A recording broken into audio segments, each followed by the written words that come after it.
उत्पत्ति अध्याय 7।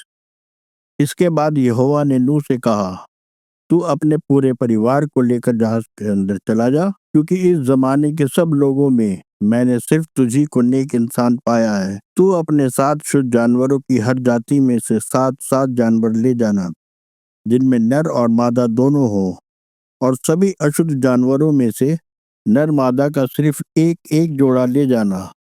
आसमान में उड़ने वाले पंछियों और कीट पतंगों में से भी 7-7 ले जाना, जिनमें नर और मादा दोनों हो, ताकि इनकी नस्ल सारी धरती पर कायम रहे। अब सिर्फ 7 दिन बचे हैं। मैं 40 दिन और 40 रात तक धरती पर पानी बरसाऊंगा।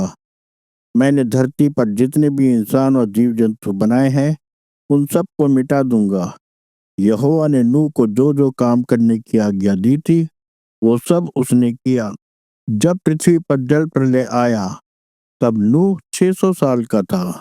जल प्रलय के शुरू होने से पहले नूह अपनी पत्नी, अपने बेटों और अपनी बहुओं के साथ जहाज के अंदर चला गया, और शुद्ध और अशुद्ध जानवरों, उड़ने वाले जीवों और जमीन पर चलने फिरने वाले सब जीव जंतुओं में से नर मादा के जोड़े जहाज में नूह के पास गए, ठीक जैसे परमेश्वर ने नूह को आज्ञा दी थी।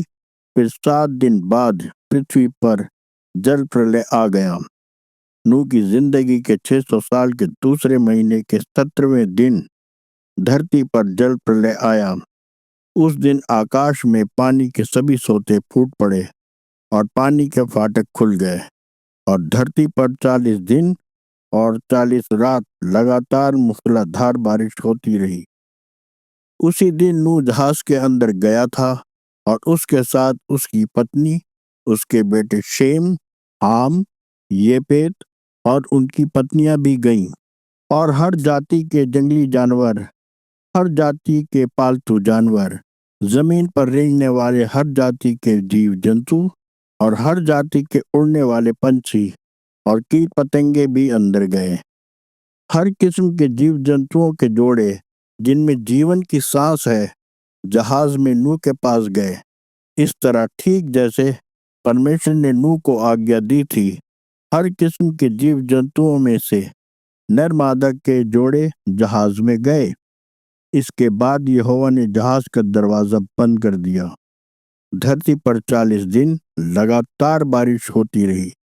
पानी बढ़ता गया, जमीन की सतह से बहुत ऊपर उठ गया और पानी पर तैरने लगा। पानी बढ़ते बढ़ते पूरी पृथ्वी पर फैल गया। फिर भी जहाज पानी की सतह पर तैरता रहा। पानी इतना बढ़ गया कि पूरी धरती पर जितने भी ऊंचे ऊंचे पहाड़ थे, सब डूब गए। पानी पहाड़ों से 15 हाथ ऊंचाई तक बढ़ गया था। इस तरह धरती पर चलने फिरने वाले सभी जीव जंतु और इंसान मिट गए। उड़ने वाले जीव, पालतू जानवर, जंगली जानवर, झुंड में रहने वाले छोटे छोटे जीव जंतु, इंसान, सब के सब खत्म हो गए। जमीन पर रहने वाले सभी जीव, जिनके नथनों में जीवन की सांस चलती थी, मर गए।